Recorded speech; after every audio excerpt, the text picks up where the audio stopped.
BJP के राजपूत नेताओं ने आज महाराणा प्रताप की जयंती मनाने की घोषणा की है।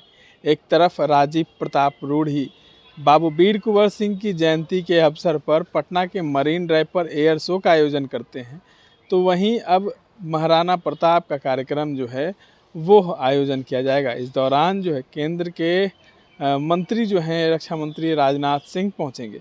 क्या कुछ कह रहे हैं मंत्री नीरज बबलू, एक बार आप सुने।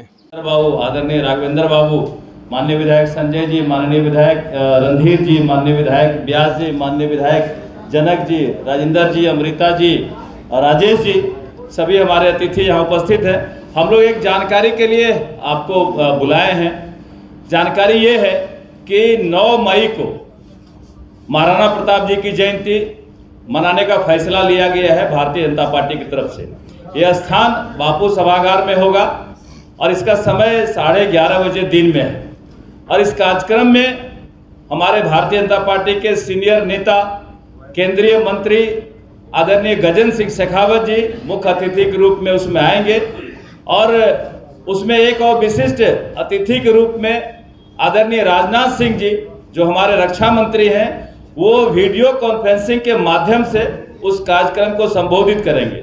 और बिहार के हमारे प्रदेश अध्यक्ष आदरणीय दिलीप जायसवाल जी, दोनों हमारे डिप्टी सीएम आदरणीय सम्राट चौधरी जी, आदरणीय विजय सिन्हा जी के साथ सभी हमारे माननीय मंत्रीगण इस कार्यक्रम में शिरकत करेंगे। और इस कार्यक्रम का नाम हम लोग रखे हैं राणा भामा सम्मेलन, जो महाराणा प्रताप की जयंती पर मनाई जाएगी। राणा भामा सम्मेलन, इसी कार्यक्रम की जानकारी देने के लिए हम आप तमाम मीडिया के साथियों को आमंत्रित किए हैं। और ये कार्यक्रम की तैयारी जोर शोर से राज्य भर में चल रही है। राज्य भर से इसमें लोग आएंगे। सभी लोगों को हमने आमंत्रित किया कि राणा भामा सम्मेलन में बड़ी संख्या में लोग आए, इस कार्यक्रम को सफल बनाए। और आपसे भी निवेदन है कि जानकारी आप ग्रहण करें और आपके माध्यम से राज्य के लोगों को पता चले। धन्यवाद। और कुछ पूछना? नहीं, कोई नहीं।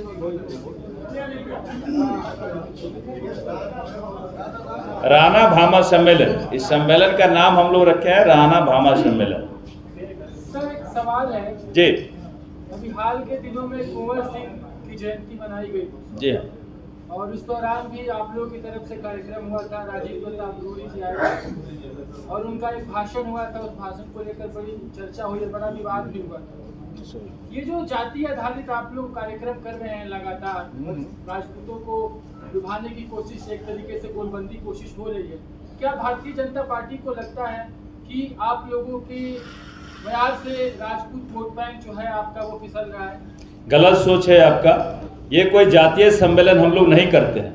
हर बार भारतीय जनता पार्टी का बड़ा उद्देश्य है कि देश में जितने भी महापुरुष हैं हम उनकी जयंती मनाएं, हम उनकी पुण्यतिथि मनाएं, हम उनका विजयोत्सव मनाएं, हम उनको सम्मानित करें। तो ये एक एक करके देश में जितने भी महापुरुष हुए हैं, बिहार भाजपा इनको मनाने का, सम्मान देने का काम करती है, जयंती मनाने का काम करती है। इसमें किसी जाति विशेष का नहीं है। और आप देख रहे हैं कि ये महाराणा प्रताप की जयंती पर हमने कार्यक्रम का रूपरेखा बदल दिया। हम सिर्फ जयंती में नहीं मना रहे हैं, हम इस कार्यक्रम का रूप और नाम दिए है राणा भामा सम्मेलन। क्योंकि महाराणा प्रताप जब युद्ध में लड़ाई लड़ रहे थे, जब उनका खजाना खाली हुआ था, सैनिकों को देने के लिए फंड नहीं था, उस समय भामा शाह आगे आए और बोले महाराणा आप चिंता न करें, हमारा खजाना आपके साथ में है। जो भामा शाह का सहयोग मिला था, इस सहयोग का आदर करते हुए हम लोग राणा भामा सम्मेलन का नाम दिए हैं। और सभी समाज के लोगों को हम इनवाइट कर रहे हैं। भारतीय जनता पार्टी सभी समाज के लोगों को बुला रही है, ना कि सिर्फ राजपूतों को। इसलिए पार्टी की तरफ से ऐसा कुछ नहीं हो रहा है। आप जिस कार्यक्रम का चर्चा किए हैं वो कार्यक्रम पार्टी का नहीं था, वो कार्यक्रम व्यक्तिगत था। एक दिन पहले 22 तारीख को जो कार्यक्रम हुआ था वो भारत सरकार के द्वारा कार्यक्रम हुआ था, जो एयर शो किया गया था। राजीव प्रताप रूढ़ी जी उसके हम समझते हैं कि एक बीच के जरूर हुए थे कि जिन्होंने कार्यक्रम को कनेक्ट किया था। हम उनका धन्यवाद करते हैं इस कार्यक्रम कनेक्ट करने के लिए। लेकिन जो दूसरे दिन का कार्यक्रम हुआ था वो पार्टी का कार्यक्रम नहीं था, वो उनका व्यक्तिगत कार्यक्रम था। कार्यक्रम में मैं भी गया था, लेकिन वो कार्यक्रम व्यक्तिगत कार्यक्रम था। जो पहला था वो भारत सरकार का कार्यक्रम था। आपने सुना, देखिए कई भव्य कार्यक्रम होंगे और राजपूत समाज अब बिहार में पैठ बनाने की कोशिश में लग गया है। इस तरह के तमाम अपडेट्स के लिए बने रहे इनसाइडर लाइव के साथ। धन्यवाद।